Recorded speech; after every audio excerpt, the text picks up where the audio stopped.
Good morning, everyone, and welcome to Make It a Great Week, where we start off each Monday morning with a strong cup of coffee and a positive conversation.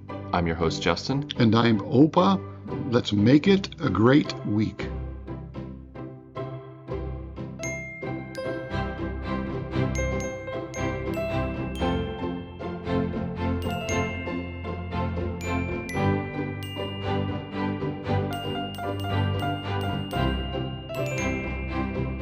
Well, I made the coffee this morning at your house. It is strong. Yeah, love it. You're coming back from an errand early in the morning, and I took it upon myself to make the coffee because we always have coffee on this show. We do. And I may have doubled the strength. So if you hear us wincing, it's We're talking real fast. Maybe we're talking real fast. It's not from what we're saying to each other. It's how strong the coffee is. You may have to slow down the speed of this podcast. You know, usually they have the different speeds on podcasts. Yeah, you can listen to it at one speed. I mean, 1.5, 1.75. I've never understood, why would you have to listen at something at 0.5? Mm-hmm. Maybe this one is one of the ones you have to listen to at half speed because we're so jacked up with caffeine. We have been trying to be more active on social media. We have a new account manager, which we can discuss more details about that probably in a future episode. But I just wanted to read a comment of one of the videos we posted on YouTube, and I'm sure I'm going to butcher this name. I'm sorry, but it's Rocky Martinez QE1HE, and they said, "Thank you for the reminder. It helped me out a lot today." And I just read that comment and thought that's exactly what I'm wanting this podcast to do for people. Yeah. So thank you for commenting on that post, and I hope if you haven't already that you go check out our social media accounts.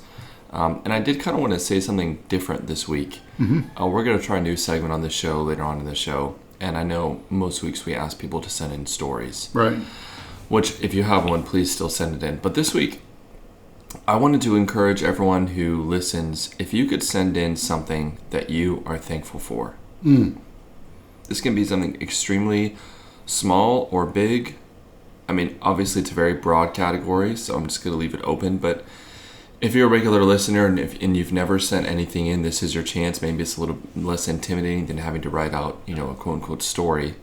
But could you just email or message us on any of our social media accounts, Instagram, TikTok, YouTube, and let us know what you're thankful for. Comment on one of the videos. Let us know what you are thankful for this week. And that really is a big part of what this podcast is thankfulness.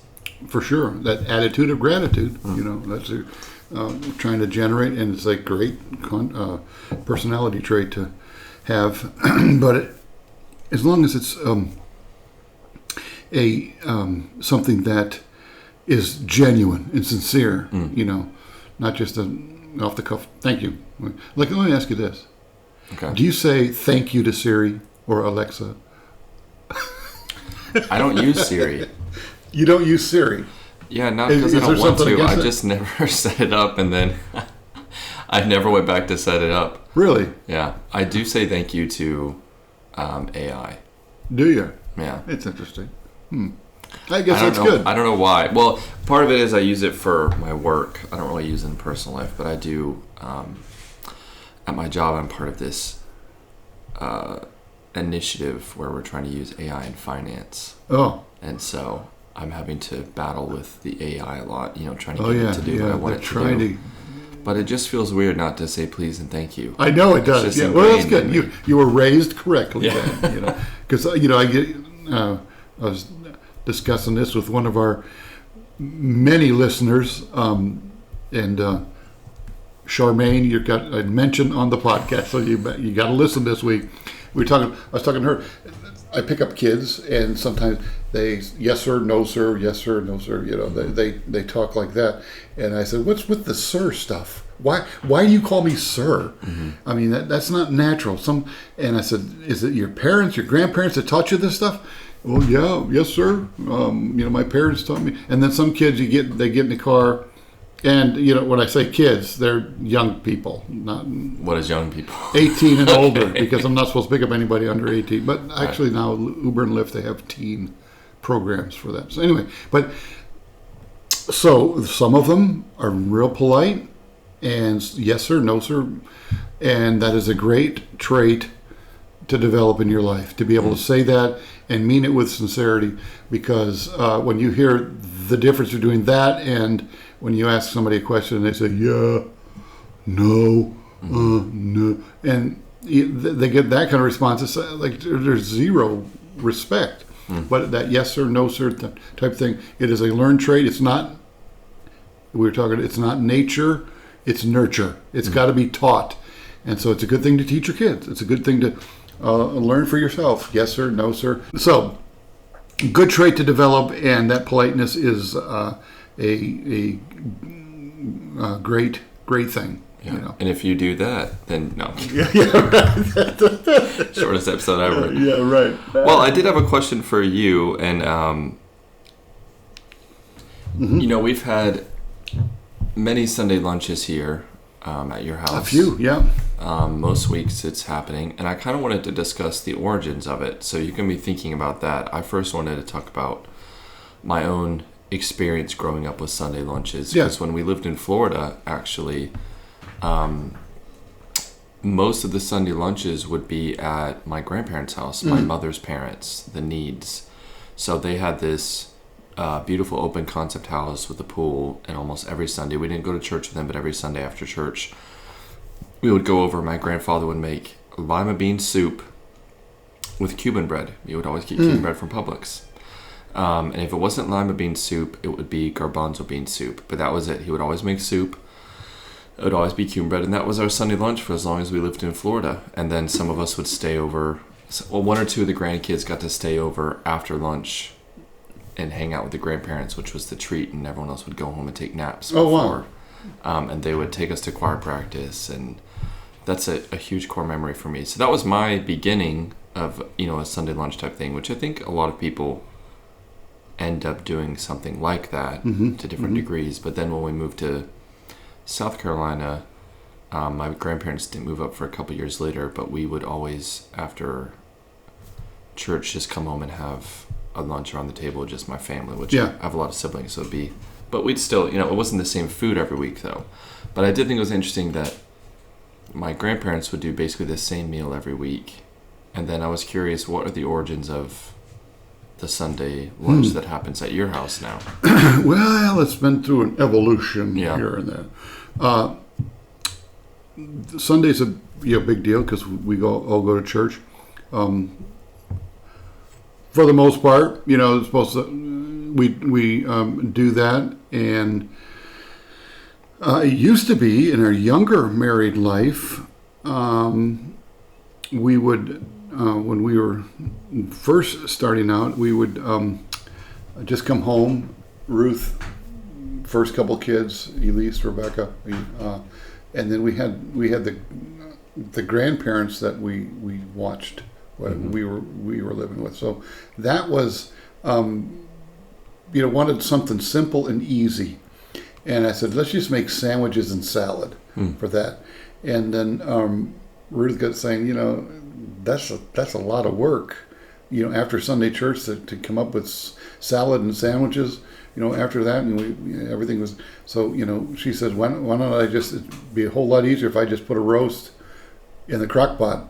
And we used to have roast potatoes and carrots all put in the crock pot the night before, cooked all night long, and then boom, when we got home for Sunday church, there it was. And that was the idea. We didn't want to do too much work, more extra work on Sunday. We just didn't want to do that. And sort of like, you know, resting on the Sabbath, you know, it's a good concept to develop into that good rhythm of rest and relaxation. I like to reflect and refocus on, instead of R&R, rest and relaxation, I'd like to reflect and refocus on a Sunday. And, you know, once a week, being able to say, okay, you know what, I'm maybe off course here a little bit. Let me rest and refocus on what I'm supposed to be and what are the important things in life. And I like that. I didn't reflect and refocus. Reflect and refocus. Yeah, I didn't want to be spending all day making food. I wanted to rest and refocus. No more sandwiches. Yeah. So And I said, you know what? That's a good idea. I mean, I could see that is a big, So it was much better to do it like that.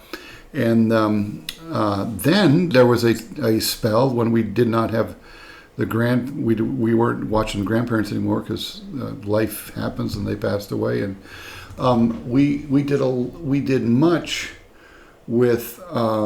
A lot of times we went to the dining common over at Bob Jones, and those were fun times.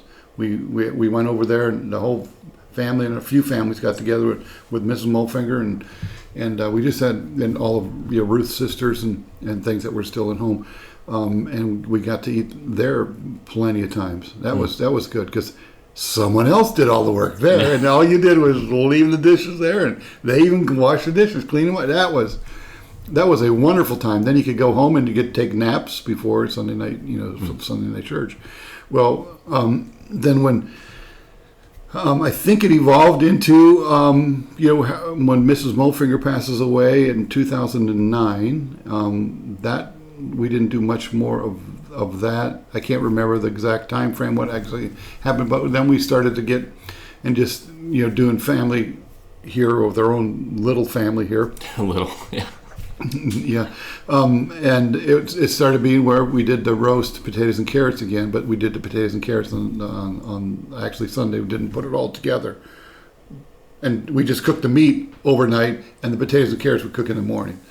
And then kids start getting married, and hey, look, don't. I mean, you go to church where you want to go to church. That's fine, but don't worry about having a Sunday meal. Just everybody come over here. It's It was big enough for that to happen. And now it's with 16 grandkids and what is it, 7 or 6 brother or sons-in-laws and everything. It can get kind of crowded, but with the deck, it makes it a whole lot easier to do. But anyway, that's what it evolved into that, and it's just roast potatoes and carrots every Sunday, and it's just a good time to kind of reflect, refocus, and get everybody together. It's like whoever can. And Ruth's idea is, let's just have enough.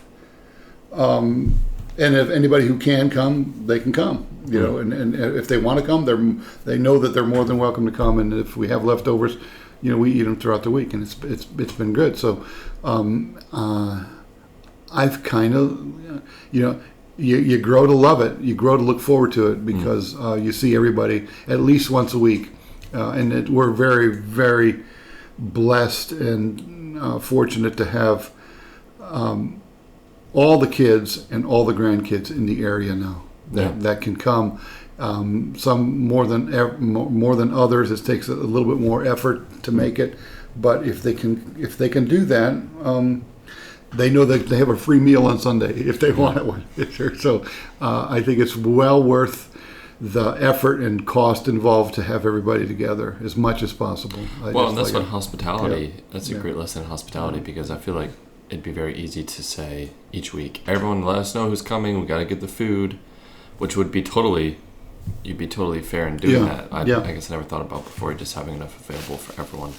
So that, that's part of what is making it feel welcome to people. Yeah, that's Ruth's idea of hey, look, just get it. We're talking about potatoes. Yeah, like not that much money for potatoes, and if you have to, we don't throw it out. We give it to the chickens, so it's all it's all recycled. It's all connected. And then somebody brings bread when they're the Cuban bread. You're keeping that Cuban bread tradition alive. It goes back to That's kind of cool. It's important to me. I mean, part of the reason I do it is because I like Cuban bread, but a big part of why I do it is trying to, pay respect to the traditions of my grandfather, I like that. My grandparents have looked up to a lot, and I think it's just a cool way to continue that and not forget what's come before. Yeah. And sometimes you think about, one time they were my age, getting together for Sunday lunch and had an idea of Cuban bread, and not too long I'll be their age and hopefully have grandkids of my own, and be nice if they did the same thing and just remember, who's come before and, the heritage they've left me. They're both believers, and they're first generation believers. Really, that's cool. And, they just, I look up to them a lot. And that Cuban bread, we rely on that. Where do you get it from? Publix. Okay, Publix. You need to sponsor this podcast because we need to contact the local Publix and see what we need to add on this show. Podcast is sponsored by Publix. This is the Publix brought a microphone. But yeah, they usually are pretty good at supplying our bread. Yeah. And thank you for bringing it every Sunday, sometimes later than others. Yeah, the naps run long. Right. we had some internal debate, just for everyone to know, about what happens if there's no Cuban bread, because Cuban bread is such a favorite.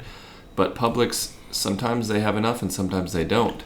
And so we literally had a taste test of different types of bread you can get from Publix to decide on the runner-ups if there is no Cuban bread. What's the alternative? Yeah. Do you remember what the results of that were? I don't. I don't either. Maybe we need to do it again. But they love the Cuban bread, that's for sure. Yeah. But we do, the Sister Sue, there's rolls, frozen rolls you can get. Those are pretty good rolls. And I don't know, it just seems like the bread gets gone quickly. It does. And if not, we just put it in a bag and use it throughout the week. Yeah. Over there, sometimes it's open-faced tuna sandwiches this week. We had them. Oh, really? It was good. It was good because we had a whole loaf left over. I don't know. I mean, kids love it, and they'll come by. Sometimes the grandkids come by, out of the blue, and they see the bread, and they'll just cut a slice off and eat it throughout the week. It's kind of neat. It is delicious bread. If you've never tried Publix Cuban bread, you should. Yeah. And also, please feel free to email us or message us on our social media accounts your own family's Sunday lunch traditions, if you guys have some. There you go. Now, when you say social media accounts, what is it? How do they find that? Just look up Make It a Great Week on Instagram, TikTok, YouTube, and there's also in the show notes, there's the details of what those are, and you can email us. There you go, ladies and gentlemen. But I wanted to thank you for opening up your house every Sunday, for sponsoring the roast. You and Oma sponsor every Sunday lunch. It is, as Chick-fil-A says, our pleasure. It's wonderful. We're just thankful that whoever can come, they can come. And they don't have to worry about making food or cleaning up. They're just here. We love to have the presence here, and I think that's, to me, extremely important to have as many people as can, and because I want them to feel welcome and comfortable in coming, because the fellowship is just incredible. Yeah. It's really incredible, and there's coming a time when we're not going to have it all. I mean, just like the previous portion of this, it has evolved to us, and now we don't have Grandma Joan. She's not here. We don't do those things anymore with her. But things will change. Hopefully, people have good memories of good times here. Yeah. But I used to fret about that when something good was happening. I used to think, well, this is going to end at some point. Then that would make me enjoy it less. And then at a certain point in my life, I decided life is too short to fret about what will happen in the future. I should just enjoy the good gifts God has given me now. And I try not to focus too much on, will a time end when, we can't all get together? Well, maybe one day, but right now we're doing it. And we love it. When was that revelation? Last week when the brook dries up? just last week? No, years ago. Yeah, the brook dries up. It does. It does, and you move on. And you praise God. The roast dries up. Hopefully not. Yeah, right. But God is good, and God is with you always, and it's a great concept, and knowing that the Lord is with you. The Lord is always with me. Amen. Well, in lieu of a minigame this week, I wanted to switch it up. No minigame? I wanted to switch it up this week. I know, and come on, just do a new segment where we go over just one thing that we're thankful for. And I'm going to lead us off. Okay, go. I'm very thankful for grass. This summer, just looking out at the green all over, it's something that you can totally take for granted. The amount of effort it goes in for people to maintain it, all the different types there are, how good it smells, how basically anywhere you go, especially in Greenville, there's green everywhere because the grass is growing, and who makes it grow? God. He made this beautiful thing for us to enjoy, and for those of us who have yards, we get to try to make it better. I'm just very thankful for it. It's a beautiful thing God did that we all get to enjoy, and it's something that, especially during the summer when all the lawns are thriving, hopefully, it's just something to be able to look out at and say, well, thank you, God, for this beautiful green you've given us out here. Amen. That's and a well manicured lawn is, it's something to behold. I mean, when you go to like a golf course, you figure something like that is it's supposed to be that way. But some people that they put a lot of time and effort. And whenever I was in sales and went in home sales, go to somebody's house, and if they had a well manicured lawn, I'd always bring it up. Number one, just to try to build rapport, saying, wow, this is a beautiful lawn. Do you do it yourself or do you pay to have it done? And there's a huge difference, because if you're doing it yourself, you're putting in a lot of time and effort, and you got a lot of money and tools and everything. If you're paying somebody to do it, you're making payments, and they're doing a good job. They got a good lawn care people. But either way, it's and there's plenty of times that you said that, man, this is an asset to the neighborhood. Your lawn is an asset to the neighborhood. Yeah. And I'm embarrassed about my lawn. You got nice grass? No, it's not. I mean, the only part where you don't have grass is when the cars keep parking. Who keeps parking in your lawn? Yeah, right. Hordes of cars. But it's washing away, and it's. I could spend some money on my lawn, that's for sure. And I've been thinking about getting some sod put down. But anyway, well, that's pretty cool. Very good. Well, in keeping with the Sunday mood, I am thankful that I can go to the grocery store and get a couple, 3-4 pounds of beef already butchered, already cleaned. You mean to tell me I don't have to buy a cow? I don't have to keep a cow. I don't have to nurture a cow. I don't have to deal with a cow. I don't have to butcher a cow. I don't have to, I can go and get 4 pounds or whatever of I know this is a family podcast, rump roast, but that's what I usually try to get. So that's the name. It's rump roast. And I can get that stuff, and it's already for a little, whatever it is. I mean, it's almost $10 a pound. But man, more than happy to be able to do that. Then I don't have to have a cow or 2 or 3, tied up, wondering, oh my goodness, what a blessing. Not only that, but carrots. Do you know how hard it is to grow carrots? Actually, no. It's extremely hard to grow carrots, but I can go buy a bag of them already grown and cleaned. Same thing with potatoes. I mean, potatoes, they grow in the dirt, okay? But they come beautiful. I mean, they're beautiful potatoes. And there's always potatoes and carrots at the Walmart. And it's not the only Walmart that's in the area. And how many grocery stores you can go to, and there's just plenty. We have maybe the thankfulness should be the bounty we have here in this country. Maybe can I revise my thankfulness? We'll allow it. It's the first time we're doing it. We'll allow it. Yeah, it's just the bounty that we have here at our fingertips. It's just absolutely amazing. I mean, the bounty that's here in this country that we just take for granted. So thank the Lord. And I guess that's what. Whenever you say thankful, that means, doesn't that presuppose that there's a giver? You're a recipient. You have something, so that presupposes that there's going to be something giving you something, right? Well, it depends on what higher power you believe in. Yeah. I guess if you don't believe that there's a higher power, then you're thankful for other other people's sacrifices to get that for you. Okay. Well, what are you thankful for in the lawn? Who are you giving thanks to So in my opinion.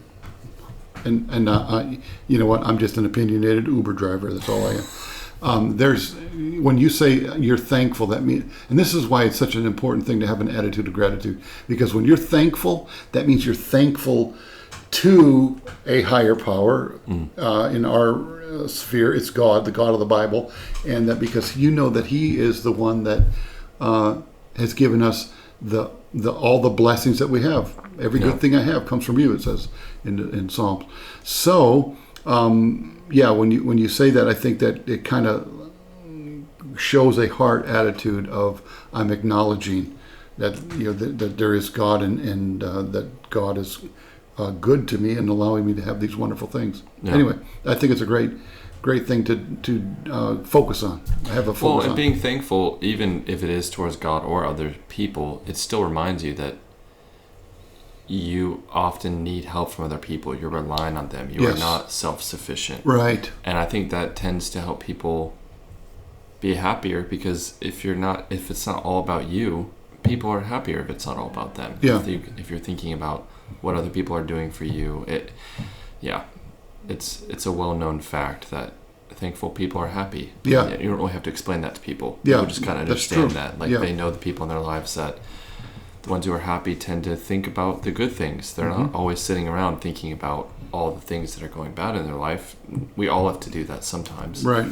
But that's not their rhythm. Their rhythm is hunting for the positive, right? Right, hunting for the positive, yeah. And that thankfulness is a major part of that. Can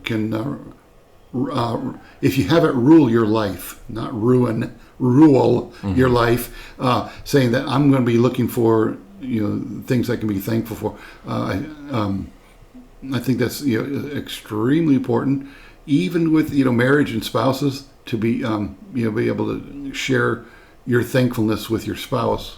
I think that improves. Yeah, and focus on the positives of your spouse. Yeah, nobody's perfect except Lily. I mean, we all know she's perfect.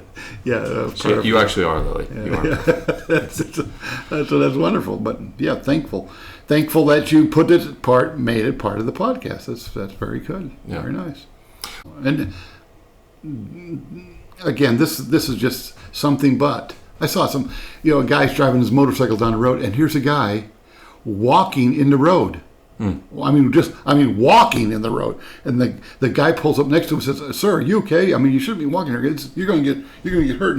And this guy is crying, and the guy says, "Do you need some help? You want me to call somebody for you?" And he says, "You want me to come and go sit in the grass with me over here, and we'll just talk about some." And so he did. He parked his motorcycle alongside the road, walked with the guy, and they show him with the guy, this guy that was sobbing, and he was just sharing with him, some things. I don't know what the guy was going through, but then but to me, it was a neat gesture where this guy pulls this guy along off the side of the road, gets him into safety, climbs up the little embankment there, sets up against a fence, and just sits there and takes his time to hear this guy's issues and trouble and whatever, and I'm sure he was very relieved to have somebody listening to him like that, and maybe he helped the guy, save the guy's life. I don't know, but well, the alternative is to just be angry at somebody and think the worst of them. But it sounds like he was thinking not, "Oh, I can't believe this guy. I have to move on." Hit the horn, type. And then some good sound effects there. Shaking your fist down, "Get out of the road! What are you doing here?" But saw the need, and was sensitive enough to see if they could help. I think that was a great little thing, and it encouraged me, saying, "Man, I want to do the same," because a lot of times I'm not that way when I see people. Especially when you're on your motorcycle. You get a lot meaner when you're riding on your motorcycle. Right, yeah. I don't have a motorcycle, people. So anyway, what you were going to say about a challenge or something? No, I was just going to say it ties into what I mentioned being thankful for this week. Everyone stop and notice the grass around you. Yes. Smell it, look at it, appreciate the work people have done in maintaining it. Encourage people who are trying to make it better. Maybe look at your own grass, give it a good hard look, and now you're stepping on toes. Yeah. No, but it's a beautiful thing that, I mean, The grass growing means that there's rain falling. It means that true. There's enough sunlight. There's a lot of good things that God continues to do every single season. And growing the grass is one of them. That's exactly right. And here in South Carolina, we're praying that there's some hurricane out in outside in the Atlantic Ocean, that we can get some of the bands of rain to come through. Yeah. And then it does brighten things up and makes it green, and where the name Greenville comes from, because things are so green and it's beautiful. And if you can think of that kind of stuff and say, it's green, it's wonderful around here, I love it, then you know what? Maybe that'll help you make it a great week.